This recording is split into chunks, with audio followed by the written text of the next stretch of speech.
fair warning, this episode is going to be serious. We're going to delve into a very serious topic. And if you've seen the title of the episode before you listen to it, you know what this is about. But in one of the worst accidents ever on this planet started on April 25th of 1986. The death toll that can be directly attributed to this accident will honestly never be known. And that's not hyperbole. Right. You can never know how many people will have died because of what happened.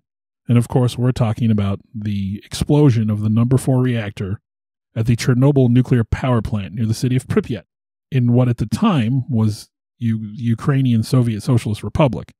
You can't put into words just how truly devastating the event itself was, and then the long-term impacts and the number of people who died at the time, the number of people who have died since, and the number of people who may still die because of what happened that day. Still going on, yeah. And really at the heart of it all is bureaucracy just gone wild, shortcuts being taken, warnings being ignored, all because government people thought they knew better than the experts at times. And a completely preventable accident, absolutely, as most accidents are. I don't think there's ever an accident that you couldn't prevent, in some way or another. Right. So, again, a very, very serious incident in our history that shows us, nuclear power is overall safe. It's a good way to generate power until something like this happens. And again, completely preventable. But we're going to talk about the accident at Chernobyl. From a child born into this world, we are taught what to believe. Closed-minded we become, fearful to be deceived. Still we desire to know what lies beyond that locked door. The art of the storyteller, conjuring tales of legend and lore. History hidden, lost knowledge, things forgotten and the unknown. These are the things that direct us and will set the tone. Welcome, friends, to another episode of Nightmares on the Lost Highway.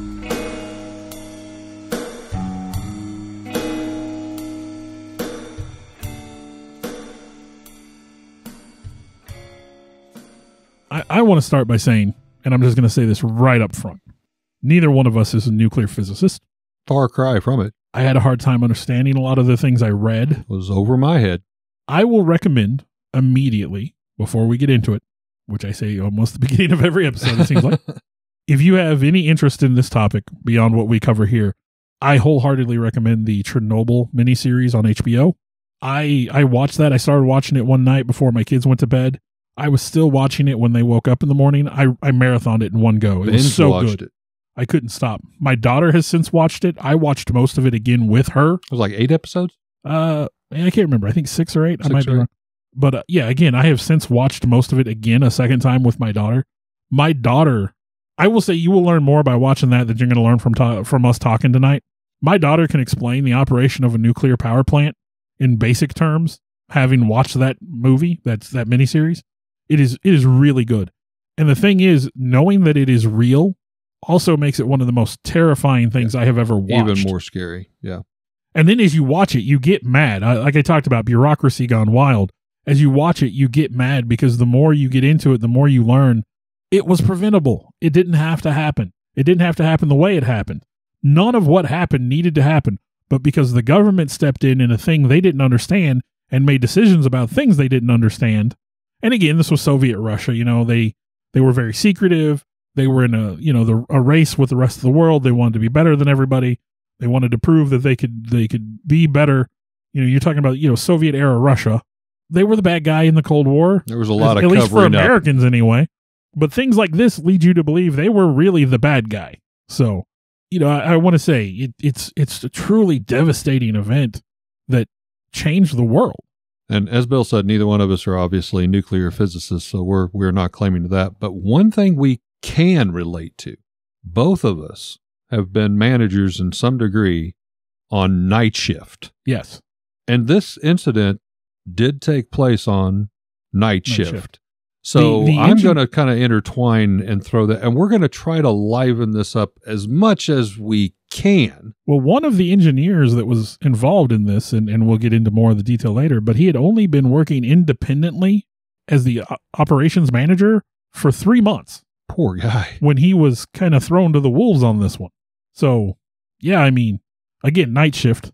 People aren't designed to live those hours. No.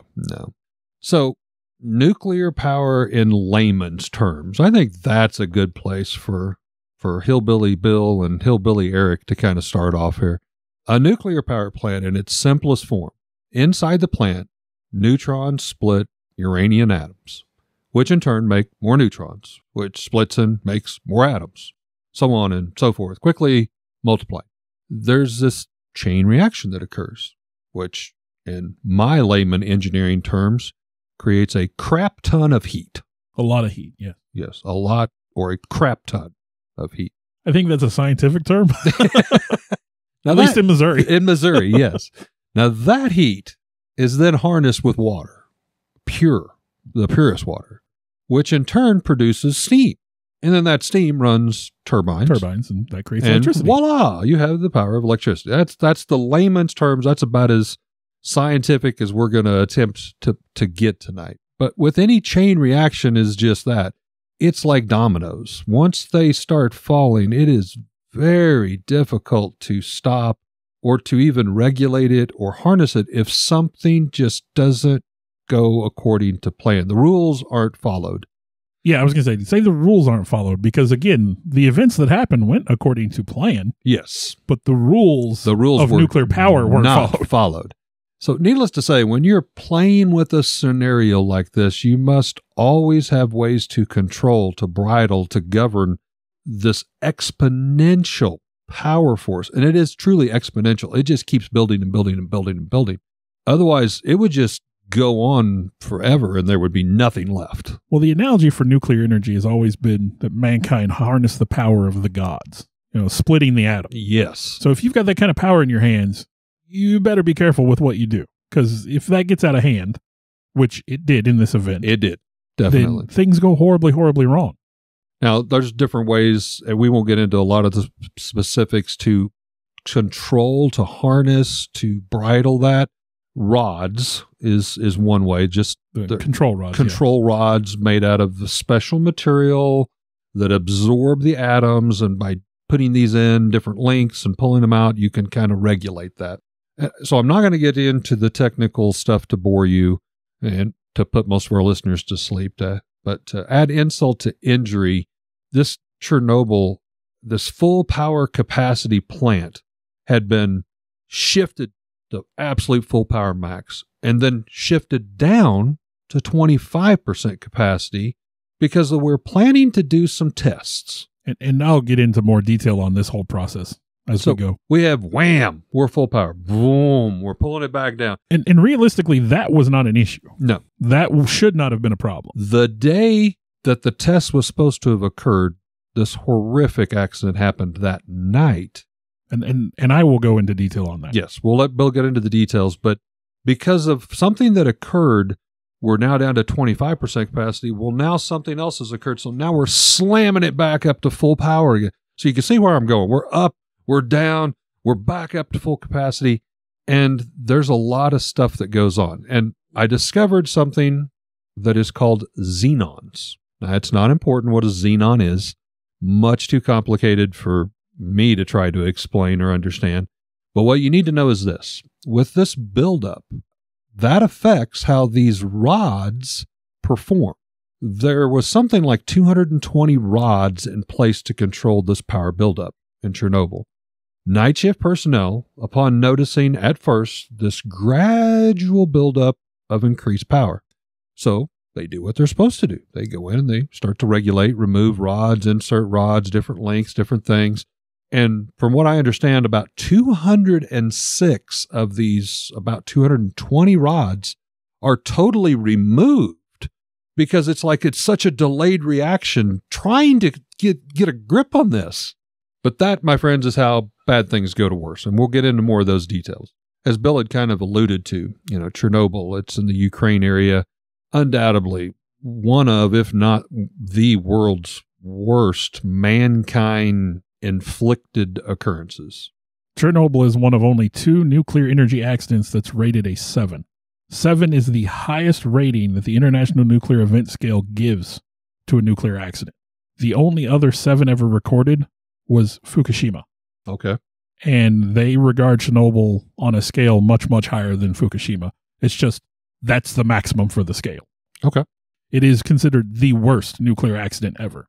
Well, when this occurred in April of 1986, an open air graphite fire occurred that set radioactive fumes into the air, into the surrounding area, and at that point, only about 100 deaths were directly associated with the incident. At the time, the death count was very low, but because of the radiation. But since then, it's been reported that over 6 million people have somehow been negatively impacted from that event.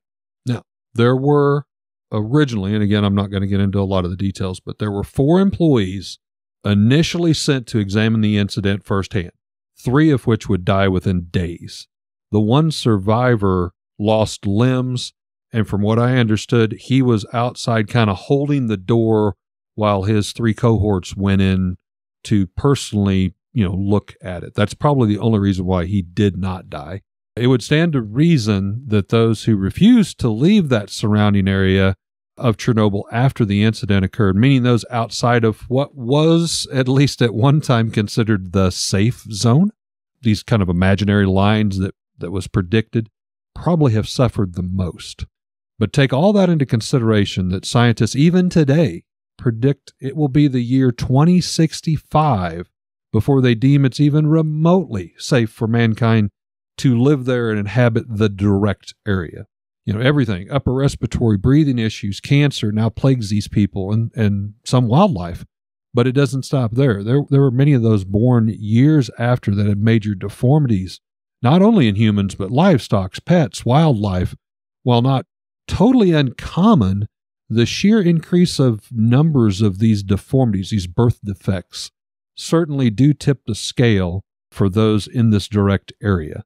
We saw mutant-like genetics, things like 2-headed cows, 2-headed goats, sheep, livestock with extra sets of legs growing out of the shoulders, out of the top side of the neck, or the base of the skull.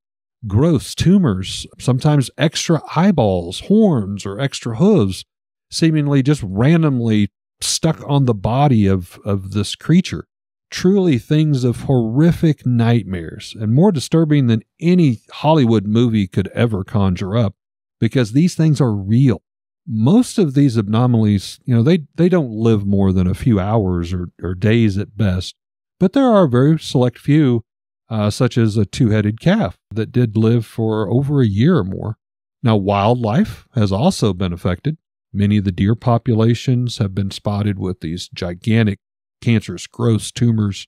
Some species have entirely lost their fur or their hair, kind of like a horrible case of mange.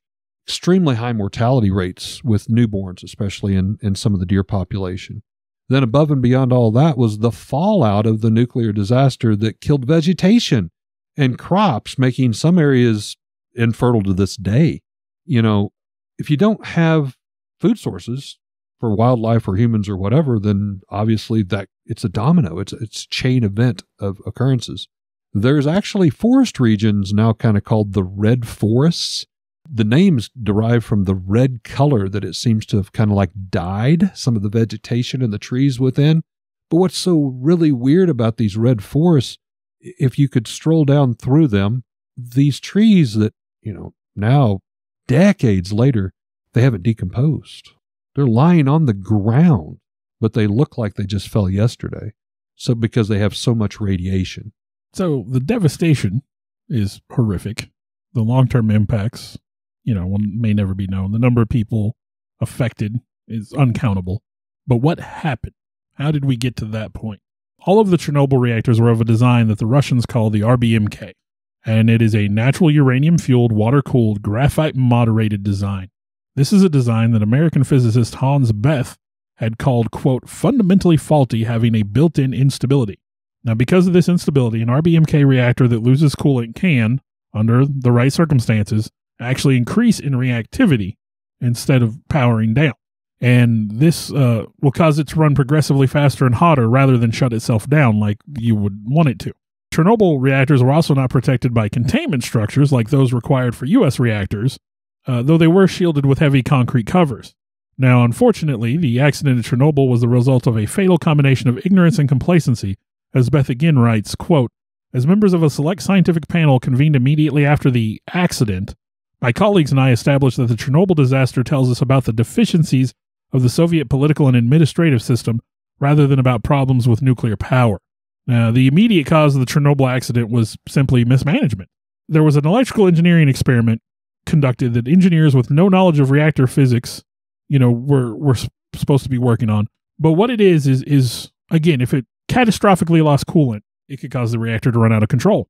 The scientists, the nuclear reactor engineers and whatnot, they had this theory that the turbines that would feed the coolant, the water, into the reactor would sort of coast on their own power for a little while, long enough for them to divert power to a backup system and maintain that flow of coolant. Diesel generators to kick in. Yep.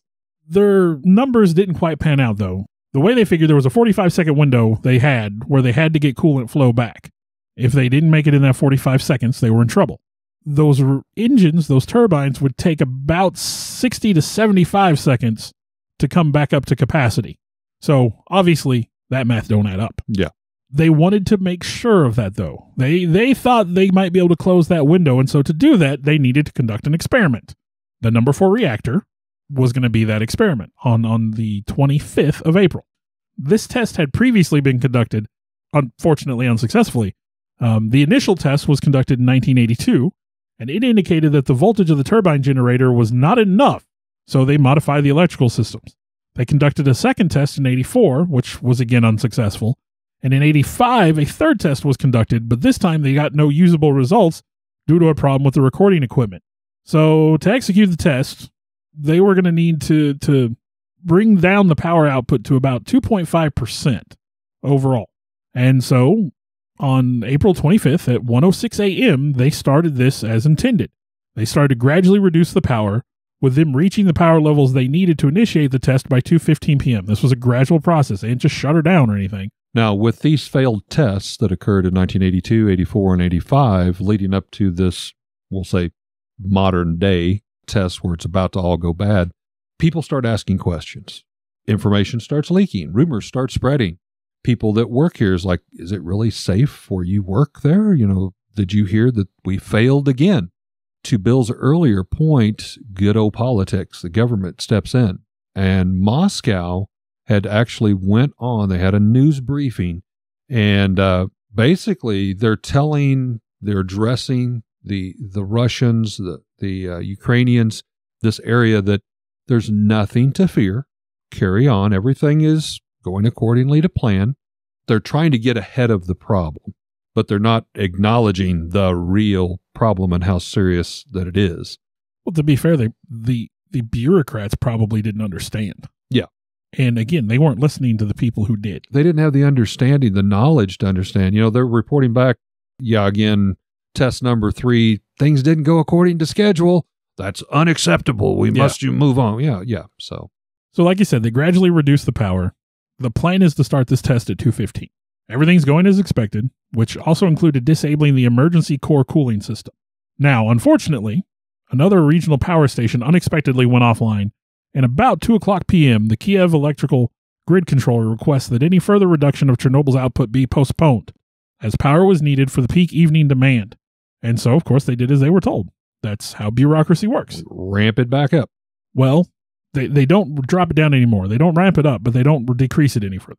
They postponed the test. Now, despite the delay, they never turned the emergency core cooling system back on.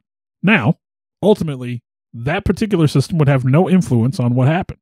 But allowing a nuclear reactor to run for 11 hours outside of testing conditions without emergency protection was an indicator of just the general lack of safety culture in the environment of the time. So, of course, soon day shift is replaced by the evening shift, which they had 3 shifts, I believe, ran 8-hour shifts. Good old night shift. Here we come. And at 11:04 p.m., the Kiev grid controller indicated that the shutdown could resume. Now, because of this delay, day shift had left, evening shift was getting ready to leave, the midnight shift was getting ready to come in. Of course, they don't take over till midnight.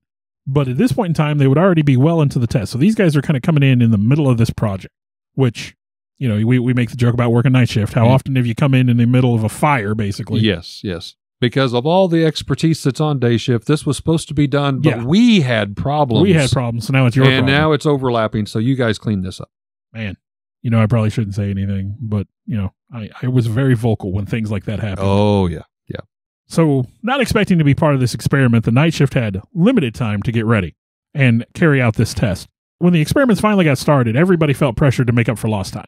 So they reduced the reactor's power too rapidly. This mistake caused a rapid buildup of neutron-absorbing fission byproducts in the reactor core, which poisoned the reaction.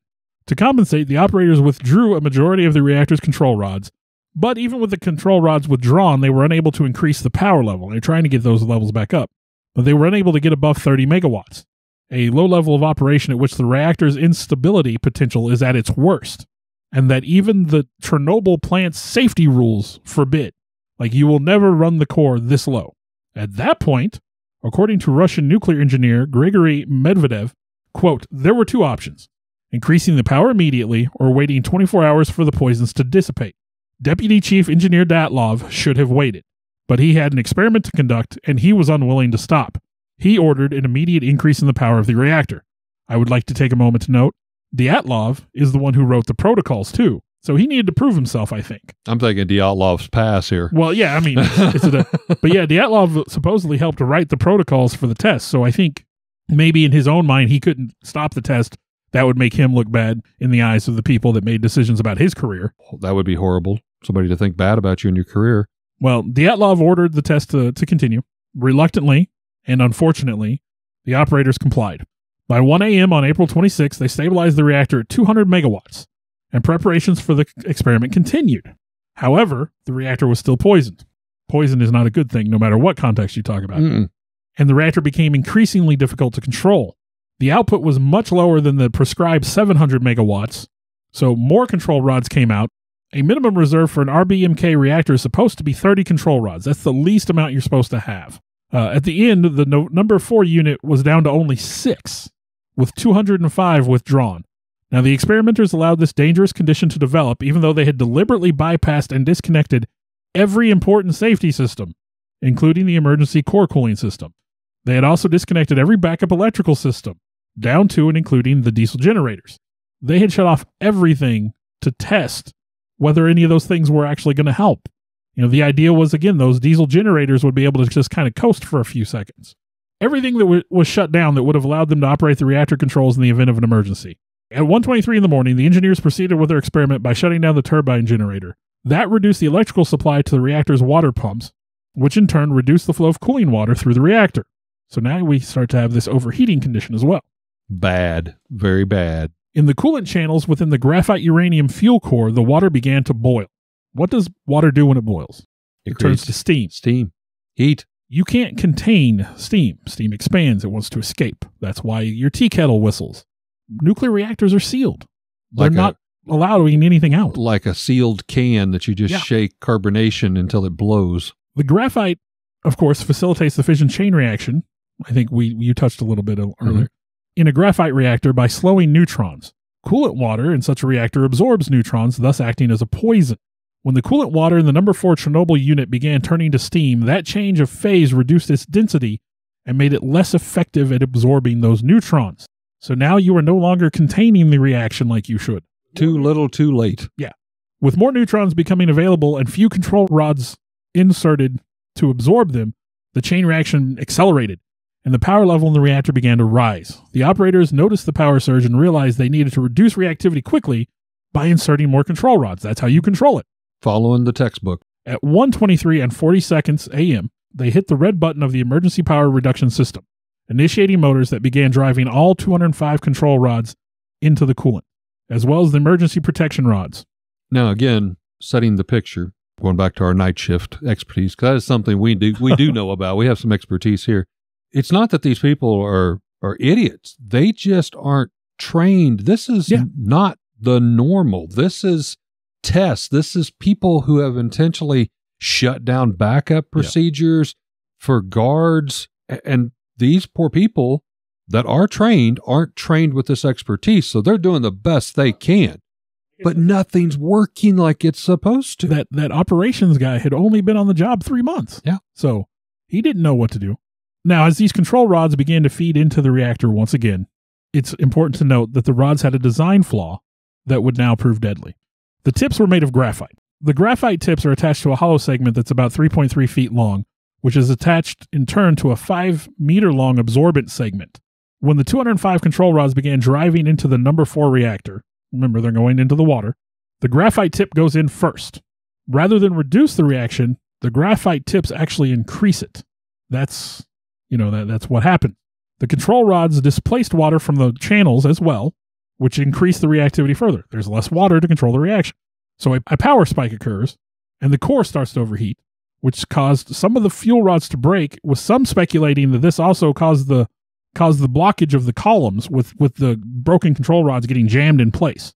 So now you can't feed them in anymore. You can't pull them back out. You're just stuck. I'm kind of envisioning, again, going back to layman's terms, you've got a cooking fire, an oil fire, so you grab water to put the fire out. Sort of. And it didn't work. That doesn't work that way.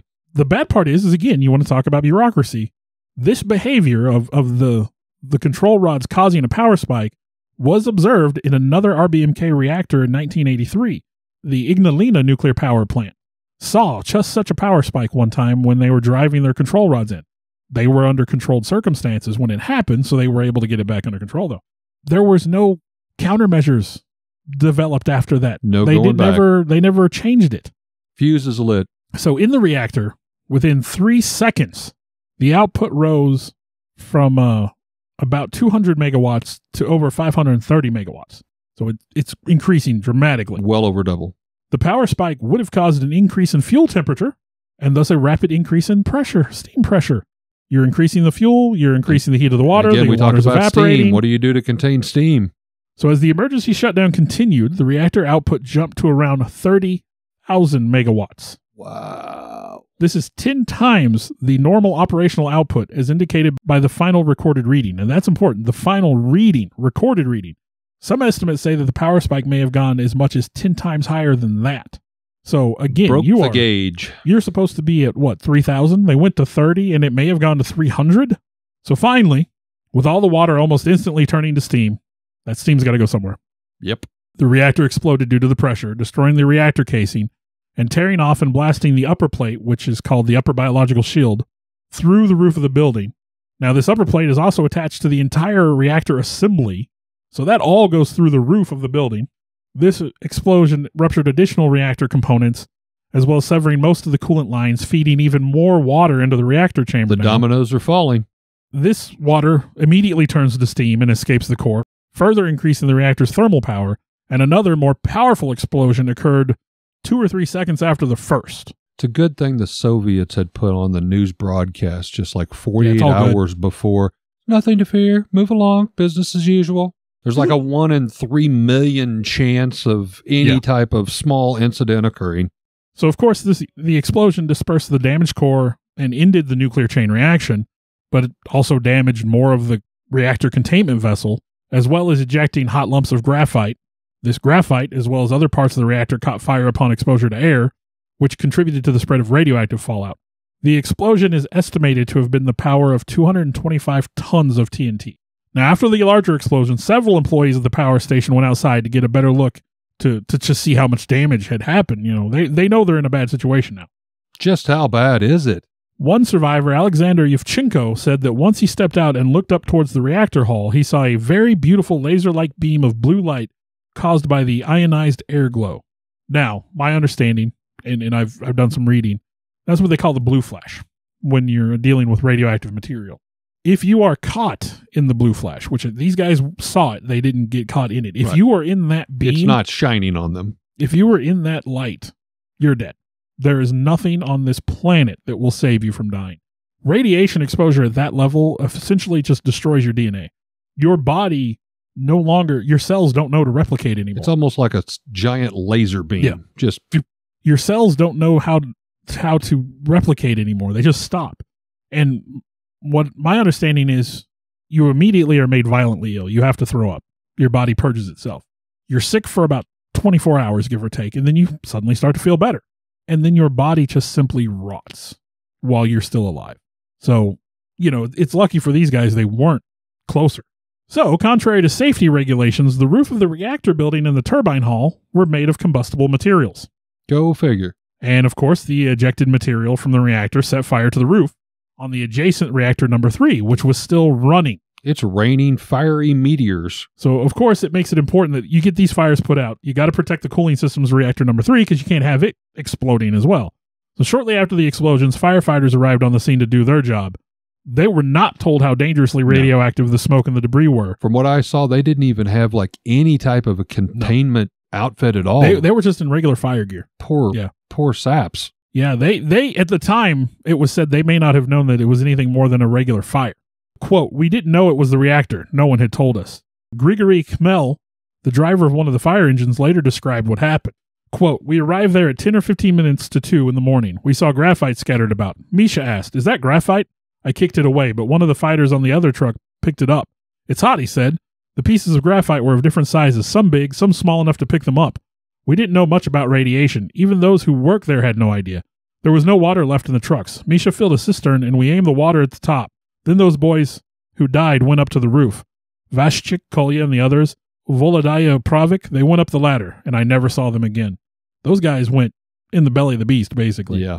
Anatoly Zakharov, a fireman stationed in Chernobyl since 1980, he offered a slightly different description of events later in 2008. "I remember joking to the others, 'There must be an incredible amount of radiation here. We'll be lucky if we're all still alive in the morning.' He also stated when pressed, 'Of course we knew. If we'd followed regulations, we would have never gone near that reactor. But it was a moral obligation. It was our duty. We were like kamikaze. They knew they were going to die.'" Painting the hero. And again, if you watch the series, there were a lot of people who did what they did because they had to do it. It was the right thing to do. And a lot of people lost their lives just trying to save lives. So Medvedev, who I talked about earlier, who had once worked at Chernobyl and was on the scene within days, described the explosion from the testimony of eyewitnesses. Quote, "Flames, sparks, and chunks of burning material went flying into the air above the number 4 unit. These were red-hot pieces of nuclear fuel and graphite, some of which fell onto the roof of the turbine hall where they started fires. About 50 tons of nuclear fuel evaporated and were released by the explosion into the atmosphere. In addition, about 70 tons were ejected sideways from the periphery of the core, mingling with a pile of structural debris onto the roof and also onto the grounds of the plant.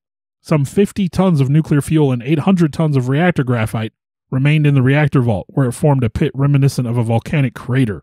Now, the graphite in the reactor, like Eric talked about, it would eventually burn up completely, but it took days of burning to do so. It was thought by some that the core fire was extinguished by a combined effort of helicopters dropping more than 11 million pounds of sand, lead, clay, and neutron-absorbing boron onto the burning reactor. It is now known that those missions were futile. Virtually none of that material actually got to the core, and it was estimated that about 600 Soviet pilots risked dangerous levels of radiation to fly the thousands of flights needed to cover that reactor. If you watch the documentary, there's a scene where they're starting this. The first flight is flying in. It's going to drop the initial load, and the Medvedev, I believe it is, and I could have the names wrong. It's been a while since I've watched it, but he keeps telling them, "You got to pull that helicopter back. He's getting too close. He's getting too close." And I'm like, well, he can't dump it on if he doesn't get closer. So they tell him to go ahead and go. Well, that level of radiation destroys electronics, and that helicopter flies overhead and then just falls to the ground, basically. Well, and again, from what I was reading, again, that expertise, that level of expertise when, let's face it, I mean, the shit's hitting the fan. A lot of the employees there, they know something bad is going on, but they don't even fully comprehend. I remember reading in one of the articles that as much as 2 hours happened before anybody really started even evacuating the building, because it was more of, okay, this happened over here, so we need to react over here to make sure this doesn't happen. Well, in the control room, I believe they were still trying to control things, yeah. not fully aware. They had dosimeters in place, and the dosimeters they were using, it's like a Geiger counter. It detects the levels of radiation. Yeah. They were capped out at such a low level that they didn't realize the scope of what they were being exposed to. I think it's something like 3 rontgens or something like that is the measurement they were using when they were being exposed to like 10 or 100 times that or something like that. But the gear they had wasn't even telling them how bad it was. Yeah, it was off the charts. Yeah. So in addition to everything else going on, again, the nuclear fuel is burning, the reactor is melting. They're worried that the core material is going to melt through the floor of the facility and go into the water that had pooled beneath the reactor from the broken coolant channel. Again, You don't burning want hot, yeah. going down into water, creating steam. You're risking another explosion. So they started to take actions to prevent this. Their first step was to drain the pools, which required volunteers in diving suits and respirators to go into the flooded passages beneath the reactor and manually open the valves necessary to drain the water. I don't know what these people are paid, but it wasn't near enough. Again, these are guys who they did it because it was their obligation to do it. Yeah. Engineers Alexei Ananenko and Valery Bazpalov, accompanied by Supervisor Boris Baranov, were awarded the Order of Courage for their efforts and potential sacrifice. Now, those men did not die due to the radiation exposure that they received that day. They lived, I think one of them died in the 2000s even. So, no, stories did say at the time that those men had sacrificed their lives, and they thought they were doing that, but they did not. Well, and it may have been a quality of life aspect too. And I don't remember what that was. Now, of course, still worried that the molten core was going to burn through and then contaminate the groundwater, which would have been a bad thing as well. They decided they were going to freeze the earth beneath the reactor using huge amounts of liquid nitrogen. The amount of liquid nitrogen required to do this forced them to scrap the idea. It was just too much. They were never going to have that much. I'm just thinking, well, kudos for thinking outside the box, but let's add more chemicals to this concoction. Finally, an engineer came up with a makeshift cooling system of a design similar to that which is now incorporated into a lot of nuclear power plants. It was sort of a series of cooling pipes sandwiched between ceramic plates, kind of, sort of. And I guess they went on to implement that in a lot of future designs, something similar to that. Of course, all of this proved unnecessary, as the molten reactor core had actually stopped melting down after melting through 3 levels of the facility, with a few cubic meters coming to rest at ground level. So it didn't burn into the earth. It just kind of hit the ground and stopped. And that is kind of the immediate accident and what happened just right then. And then, of course, you have Pripyat, which is that nearby city where a lot of the people that worked and were responsible for maintaining Chernobyl lived. They just went about their business. They weren't even told. Yeah. Initially, they knew something had happened, but they didn't know what. Well, to take it a step further, these employees that was there, some of them go home that night. Yeah. With all of this radiation all over them. And they go into their houses, which now directly expose their loved ones, their spouses, their children, their parents sometimes that were living with them, elderly parents. And now that chain of dominoes continues to fall. People start getting sick and sick. And of course, you've got the whole air that's populated. You got the groundwater runoff that's I said populated, but polluted. You've got all of this. It's everywhere. There is no escape from this. Yeah. And I don't care who you are. You put imaginary lines and predict which way the wind is blowing and all that. It's imaginary lines. Well, and again, I think if they had an unusual amount of rain that particular season, so there was a lot of flooding, so there was floodwater runoff that was contributing to the spread. Within just a few hours of the explosion, dozens of people in Pripyat fell ill, and a lot later reported having severe headaches and a metallic taste in their mouth. The way one firefighter described his exposure, it was like feeling pins and needles in your face and tasting metal in your mouth. So the idea that you're that close to a radiation source, physically feel getting hit with these particles. Well, when the explosion happened, can you imagine just the feel that, I mean, it would have shaken the entire earth. Well, you would assume an earthquake kind of. Well, and again, in Pripyat, they knew something had happened, but they didn't know what. Yeah, we're not telling you. And they kind of, I hate to say it, but almost kind of tried to kind of low profile it, even at this degree that Bill just described all of this. Again, it wasn't, we have had this horrific, it's like we had a small incident, we're working on it. I think things are under control. It was, again, more of this propaganda, and it just, it's cruel. Yeah. Again, they sort of downplayed. They didn't begin evacuating Pripyat until the 27th, almost a day and a half later. Now, again, by this time, a lot of these people had been exposed to enough radiation, it was life-changing. Moments of exposure at this type of radiation is horrible. Hours is worse. A day and a half. Well, and like you said, they downplayed it so much. They started the evacuation. They told them it was initially only going to be for 3 days. Yes. And they'd get to go home. Yes. They began the evacuation, and then they gave the following announcement. For the attention of the residents of Pripyat, the city council informs you that due to the accident at Chernobyl power station in the city of Pripyat, the radioactive conditions in the vicinity are deteriorating. The Communist Party, its officials, and the armed forces are taking necessary steps to combat this. Nevertheless, with the view to keep people as safe and healthy as possible, the children being top priority, we need to temporarily evacuate the citizens in the nearest towns of Kiev region. For these reasons, starting from 27 April 1986, 1400, each apartment block will be able to have a bus at its disposal, supervised by the police and the city officials. It is highly advisable to take your documents, some vital personal belongings, and a certain amount of food, just in case, with you. The senior executives of public and industrial facilities of the city has decided on the list of employees needed to stay in Pripyat to maintain these facilities in good working order.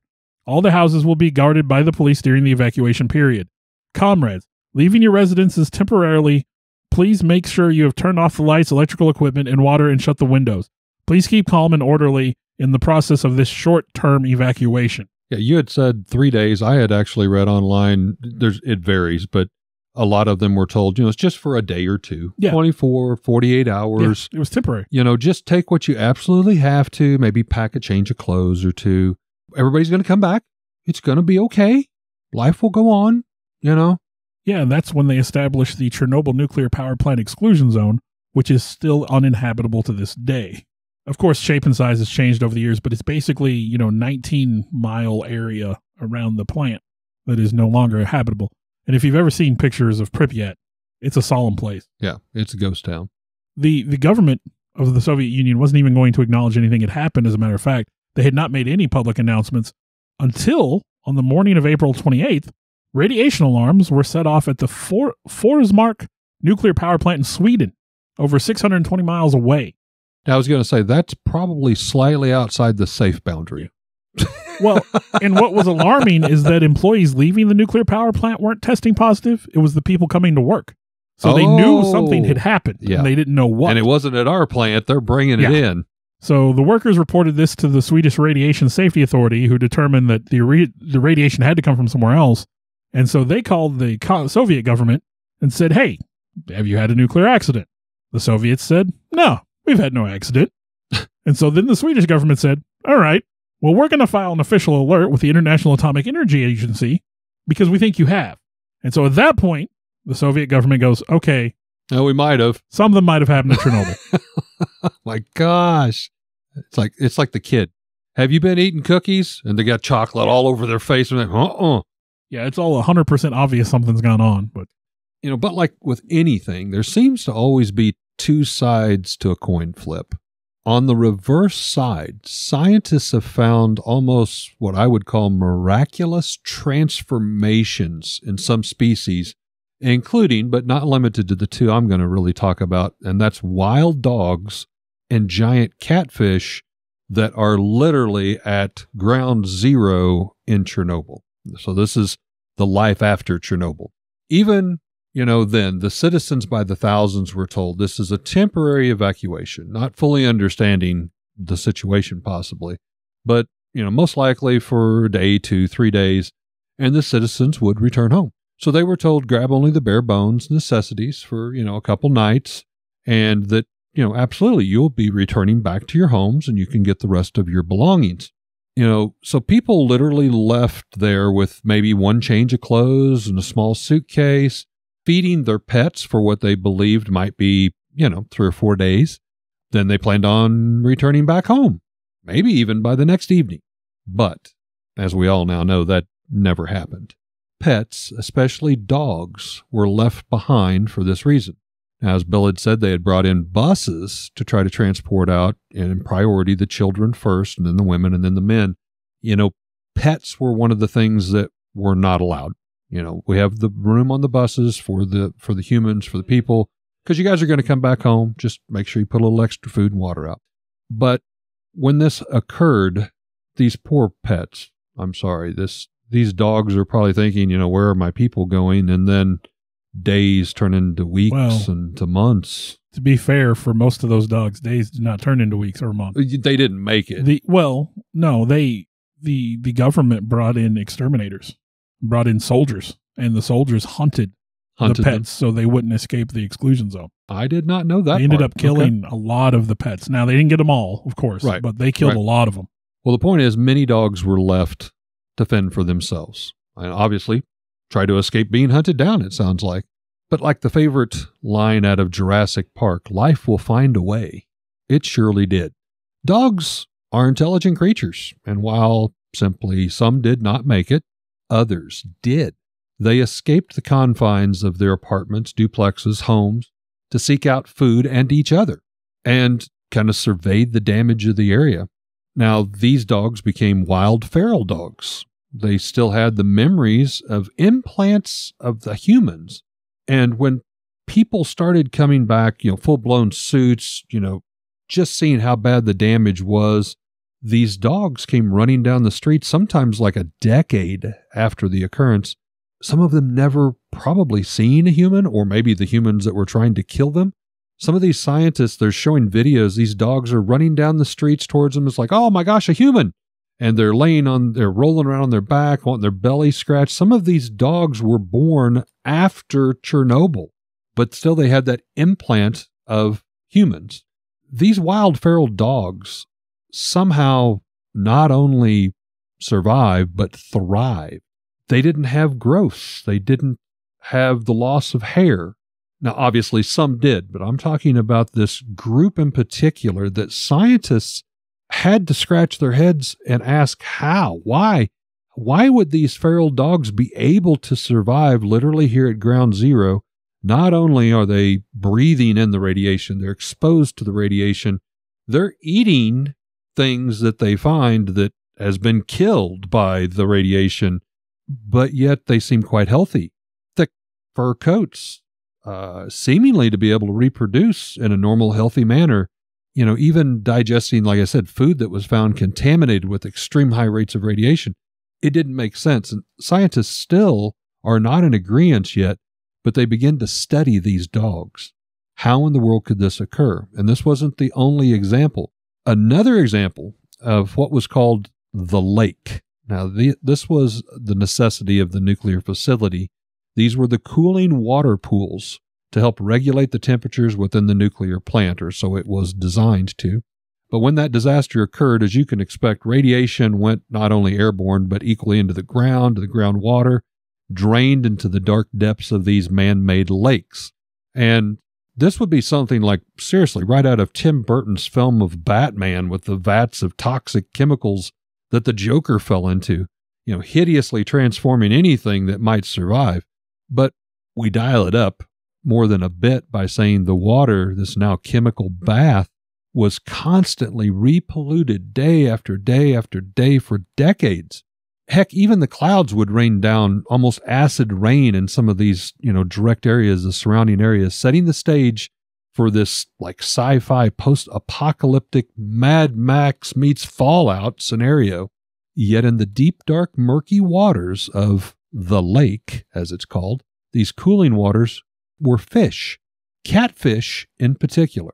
Scientists have found that decades later after the incident, similar to the wild dogs, that not only these catfish survived, but flourished far better than they ever had in any climate, in any area in the entire world, living in this radiation-infected pool. Now, these catfish were already large, normally 10 to 20 pound catfish, some reaching, close to 2 foot or more. Now, scientists return decades later. These catfish grew and grew and grew, thriving off eating smaller fish, obviously affected by the radiation. And these large catfish became giants, surviving decades in these chemical vats, these pools. And they're now being fished up and studied by the scientists. These things are massive. Online, you can see photos as well as videos of these Goliaths, now larger than humans. There was one video in particular, it took 4 people and a chain hoist to hold up one of these catfish. And these people are standing next to this thing, and they are dwarfed. Jeremy Wade on River Monsters did an episode where he fished that pool. Oh, okay. And yeah, they're huge. 150, 200, 250 pound catfish. It's crazy. And what is even more odd is their diet, as mentioned, is eating radiation-afflicted fish and crustaceans from the lake.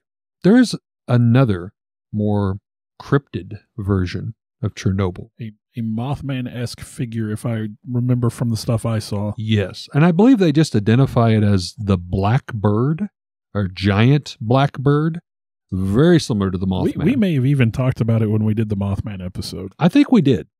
This sounded very familiar. Spotted and even photographed just days prior to the Chernobyl incident was this large crow, some say raven, but regardless, a black bird figure with what appeared most notable as long human-like legs flying around the Chernobyl nuclear plant and even perching on electrical poles as if it was giving the foreboding warning, similar to the infamous Mothman sightings at the bridge collapse in 1966 in West Virginia, which leads us into headlines.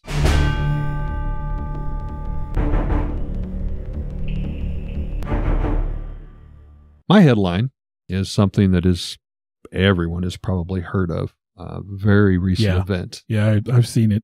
Another very tragic event. This article comes from Reuters Online. The article was dated March 27th, 2024. It's written by Andy Sullivan, Joseph Campbell, and Gabriella Borter. And it's regarding yet another night shift-related tragic event of the recent Baltimore bridge collapse. Baltimore, March 26. 6 workers were missing, presumed dead, by a bridge that collapsed in Baltimore Harbor early on Tuesday after a massive cargo ship crippled by a power loss rammed into the structure, forcing the closure of one of the busiest ports of the U.S. eastern seaboard. With dive teams facing increasingly treacherous conditions in the darkened wreckage-strewn waters, active search and rescue operations were suspended after about 18 hours after the accident, according to the U.S. Coast Guard and the Maryland State Police. Coast Guard Rear Admiral Shannon Gilbreth said there was no hope in finding the missing workers alive due to the frigid waters and the length of time that had elapsed since that accident. State Police Colonel Roland Butler said authorities hoped to return diving to the waters after sunrise Wednesday in an effort to recover the workers' remains. Now, the Singapore-flagged container vessel named Dala, headed out of Baltimore Harbor, bound for Sri Lanka, plowed into a support pylon of the Francis Scott Key Bridge over the mouth of the, I believe it's pronounced Patapsco River, at about 1:30 a.m. Again, a trestled section of the 1.6-mile span almost immediately crumpled into the icy waters. Yeah, I saw the video of that. It's pretty horrific. Scary. Horrific. And literally, it's just like that whole bridge almost just falls instantaneously. Not at all what I would expect. Rescuers pulled 2 survivors out safely, one who was hospitalized. They and the 6 missing were part of the work crew filling potholes on the road surface of the bridge, the officials said earlier on. Now, there was a bigger disaster that was averted. The ship reported this power failure before the impact, which enabled officials to stop the traffic on the bridge right before the collapse. By being able to stop the cars from coming over that bridge, those people are heroes. They saved lives last night. The Maryland Governor Wes Moore said at midday a news briefing, the bridge was up to code with no known structural issues, Moore also added. There was no evidence of foul play, officials said. Baltimore Mayor Brandon Scott described the scene of twisted metal shooting into the sky. It was something out of an action movie. It was something you never thought you'd see. Video footage on social media showed the vessel slamming into the bridge in the darkness. The headlights of vehicles still visible in the span as it crashed into the water, and the ship actually caught fire. So we had a few of the cars that were still up on the bridge, unfortunately, but because they did radio ahead, that could have got a lot worse. There could have been a lot more traffic on the bridge. I wonder if they evacuated the people in those cars, just left the cars. Could have, because in the video you just see headlights. Well, if you're in a hurry, you're not going to turn off headlights. Shut down the bridge and just said, whatever. Get the F out. Yeah. The 948-foot vessel had experienced momentary loss of propulsion, dropped anchors as part of their emergency procedure before the impact. Its management company, Synergy Marine Limited, reported according to the Singapore Post Authority. The Dahlia, owned by Grace Ocean Limited, rammed into one of the pillars of the bridge, according to Synergy. All 22 crew members aboard the vessel were accounted for, it said. Besides impacts to auto shipments, this port closure could force shippers to divert Baltimore-bound cargo from containers to bulk material. It could create bottlenecks and increase delays of cost of the eastern seaboard, experts say. So yet, again, another real-life documented disaster that once again recurs on night shift. Yeah, poor night shift. Yeah. They can't catch a break. Well, my headline's from IndieTV.com by Emmett Chaturvedi, dated February 20th, 2024. The Mutants of Chernobyl, How Radiation Exposure Forced Animals to Evolve to Survive. So, of course, we've talked a lot about Chernobyl and what happened. We talked about the exclusion zone, that area that's forbidden around Chernobyl and Pripyat. Of course, there were fears that all life would die in the region due to radiation, but in the past few decades, many species have actually thrived, and Eric talked about a few of those. One such species is the eastern tree frogs in the region, and normally they're all bright green, but in areas around the nuclear power plant, their skin is black. And researchers discovered that the melanin responsible for this dark color in various species can actually temper some of the negative effects of ultraviolet radiation. So changing of the skin tone has allowed those frogs to survive. Now, researchers were just intrigued by this discovery, and so they expanded it to analyze more than just frogs. They started looking at all the other wildlife in the area, and looking at everything from pine trees to grasshoppers to voles. They found a bacteria on the Chernobyl swallows, the birds, that is more resistant to damage caused by the radiation. They found that wolves in the region that have been living in the exclusion zone have developed an altered immune system and the ability to fight cancer. These animals are different from their counterparts outside of that region, and they could prove to be the key in helping humans fight the deadly disease. Exclusion zone wolves were exposed to 11.28 millirems of radiation daily. That is more than 6 times the legal safety limit for human beings. I also read, as I was looking through this, that worms in the region have developed a resistance to cancer and are apparently being studied to determine if these mutations can be used to help develop cancer radiation treatments or maybe, like vaccine-type treatments for human beings, specifically looking into space travel applications where there's almost a constant bombardment of radiation. So all this and all the tragedy and all the horror, if you were given a free tour of Chernobyl, which you can do, right? Or at least right now you might not be able to. I don't think it's free, but no, I'm saying you were given a free tour. You had the option to go.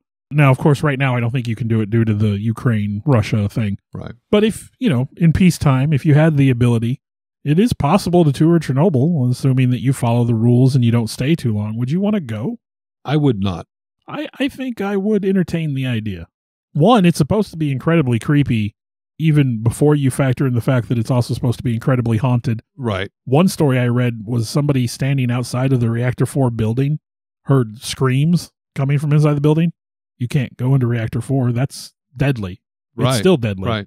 And he wanted to go in. He thought somebody needed help, but he was told, you can't go in there. That is absolutely forbidden. If you go in, don't come back out because you're not allowed in. You can't go. You can't leave if you get exposed to that much radiation. Yeah. I just think the looming horrific tragedy there, I don't know. Right now, my answer would be no. I think I would tour Pripyat. I don't think I would go to any closer to the reactor than I had to, but Pripyat, I think I'd be curious. Yeah. Although there is a horror movie all about a group of people that go and tour it and then get killed by mutants. So I have saw some of the ghost hunter shows and stuff where they have went over and, had their apparatus breathing. And I've seen a lot of video footage of relatively present day. I think one of them got human figures moving on one of their cameras. Yep. So. Yep. Well, my question. So, Bill, as I said, a good portion of both of our adult lives, we've been night shifters. And for most of that, for both of us, management in some degree. Some would call it, team leaders. Generally, we'll just say manager. It's not always as romantic and peaceful and blissful as some, may think. I think often there are multiple expertise positions that's just filled by a single body, especially on the off shifts. Well, and off shifts are usually staffed by the people that aren't exactly the experts. Let's say that. Yes, well put. So, without getting into too much detail, I thought we might take this as a time where we would each share a story of something that maybe during your time as a manager on nights that kind of tripped you up, really stumbled you struggled with. One of those things that kind of keep us, and I think you're a lot like me, that would keep you up at night thinking, what could I have done differently? Personnel issues on night shift when you're a night shifter.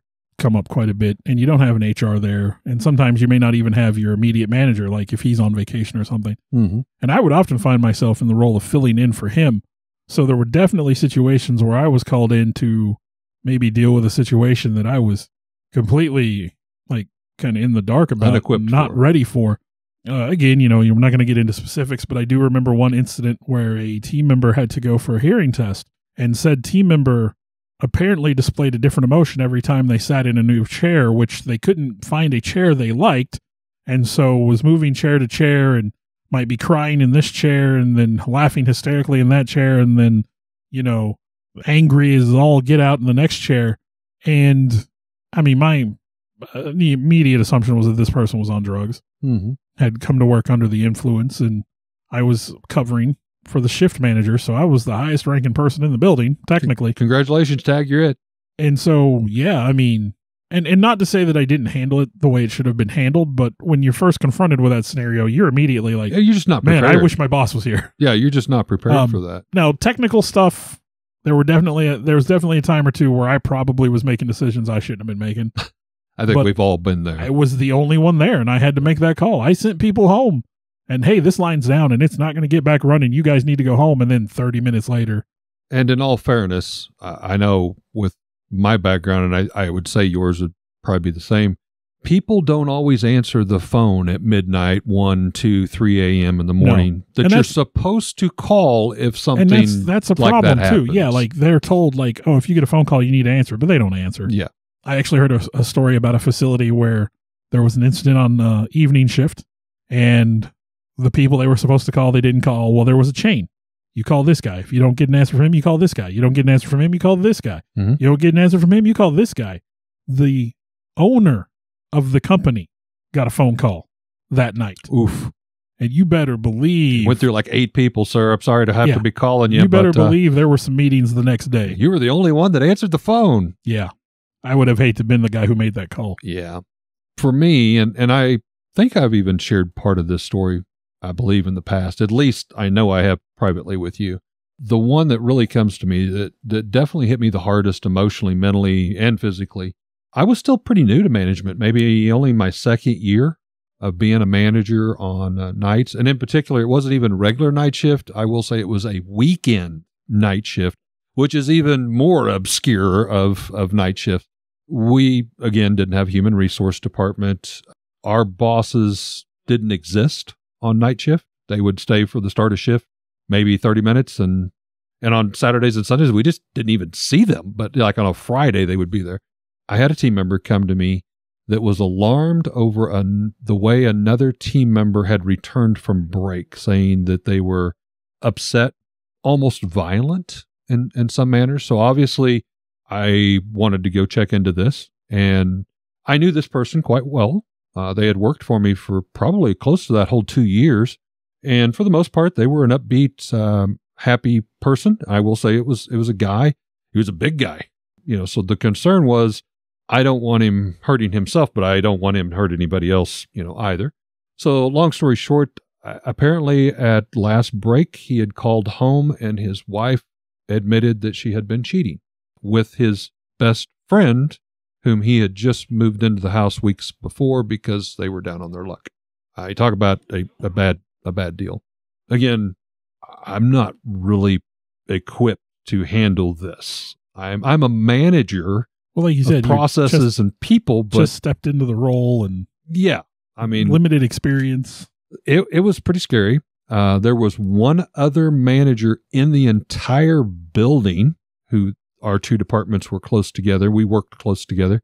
So I got them involved. We took this said individual to the most private area we could, trying to keep it as low profile as we could. It's not something you want to march the person into the office and have people walking by looking, So we took him to the break area.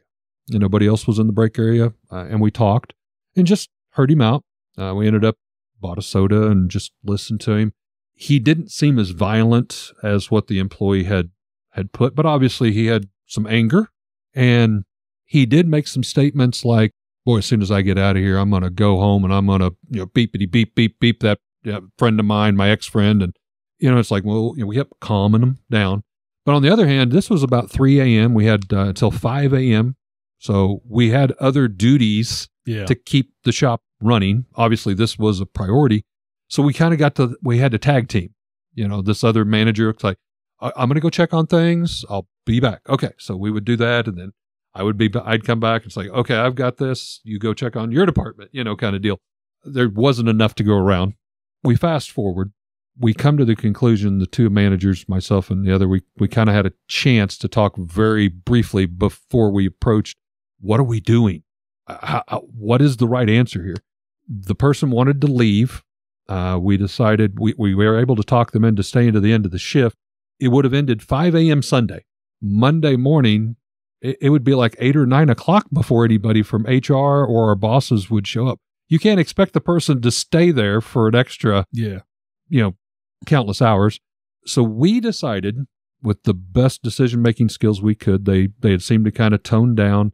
We couldn't hold them. We couldn't make them stay. So if they wanted to go, please don't do anything stupid. Let's try to follow up on this.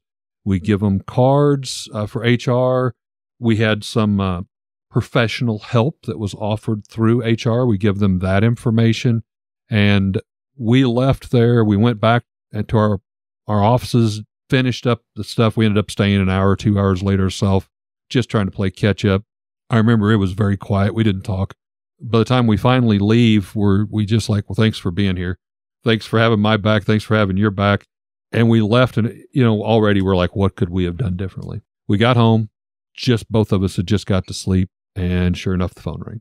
Yeah, and you can imagine, we need you guys in here ASAP. And again, they don't tell us what's going on, so we're thinking, worst case, oh my gosh, something horrible has happened.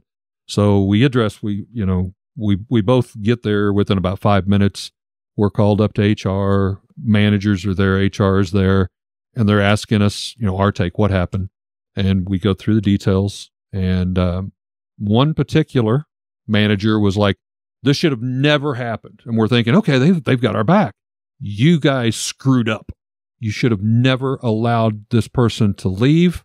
You should have taken them to a facility somewhere or something. And it's like, I don't even know where that would be. I don't know. Don't take someone in your car. Yeah. Yeah. No, that doesn't happen. So we just kind of like looked at each other, and they're like, and they said, well, then why in the world didn't you call anybody? And the two of us just kind of looked, and we pulled our phones out, and it's like, here's like 3 hours straight of dialing, as you said, multiple numbers, working our way. Nobody answered. We left voicemails even. Did you happen to check those when you got in? Nothing happened. There wasn't any retaliation, but we were told we screwed up and we should have known better. And when we asked, well, what is it we could have done differently? Well, you should have called someone. And we just kind of hung our heads, and, to us, we found out nothing bad had occurred. As a matter of fact, the person did come back into HR as we had talked to them, did seek out professional help, and later came to us, gave us a hug, and thanked us for spending time enough to talk with them, because they said that made all the difference in the world. So for us, that was a win. But again, it's just, you can go to training classes, you can read all these books they throw at you, but there's some things you're going to come across that you just aren't equipped to handle. No. And that was one of those that really made me into the manager I became, some 20 years later. Thank goodness nothing like that ever happened again. But wow, what a way to, well, it was indicative. Welcome to night shift. It was indicative of the culture to get mad at you for not knowing because you were never trained. Yeah. Or the fact that said person was one of the ones that didn't answer their phone. Yeah. So, it was very indicative of the culture. So all you can do is do your best and hope that it's good enough, and hope that your decisions don't lead to the absolute annihilation of your workplace. Yes. There's always that, like of Chernobyl. Before we wrap up, I will end the way I began. If you want to know more about this, I absolutely recommend the Chernobyl miniseries. We really only scratched the surface. I think what we covered here was like the first 2 episodes. So I'm going to have to check that out. It's not for the faint of heart. I mean, if you're not the kind of person that can watch a scary movie, I wouldn't delve too much into it because it does get pretty graphic. What channel or platform is this on? This is on HBO. HBO Max. All right. It's really, really good. My daughter, who is 15 at the time, she really, really liked it. So it's a good show. Well, folks, thanks once again for listening to another episode of Nightmares on the Lost Highway. Hey, real quick, call to action. I think Eric would agree. We'd like to grow this, Nightmares on the Lost Highway. Absolutely. If you could, if you're listening on Apple, if you would go and give us a review and rate us. If you have some feedback, that's fine too. Whatever platform you're listening, follow us, rate us, give us some reviews. That helps get some recognition and gets our name out there. We do have a Facebook page, Nightmares on the Lost Highway. You can easily find us if you want to communicate with us. If you want to share some possibilities for future podcasts with us, reach out. We want to talk with you guys. But even with the man. I don't know if I'm trying to talk too fast. So at that point, according to Russian engineer, nope, I keep skipping a word, and it's an important word. I want to take a time to thank the people that helped bring this all together. Alex Tudor, you can almost call him our producer at this point. Sarah Tudor, who also helps with some of the technical stuff. I want to take a moment to extend thanks to Eric for letting us use his space to record in, kind of our makeshift studio. I, in turn, would like to thank Bill for, putting up with me and using this camaraderie to do something we both very much love and enjoy doing, and thank Bill's family for allowing him to spend all the time to work and clean up our recordings and present them in what you hear in the final terms, the final edition, if you will. And I'd like to thank all of you for continuing to listen. I know we've got some loyal followers out there. We do this as a labor of love, but we're happy that there are people that enjoy it hopefully as much as we do. Thank you very much.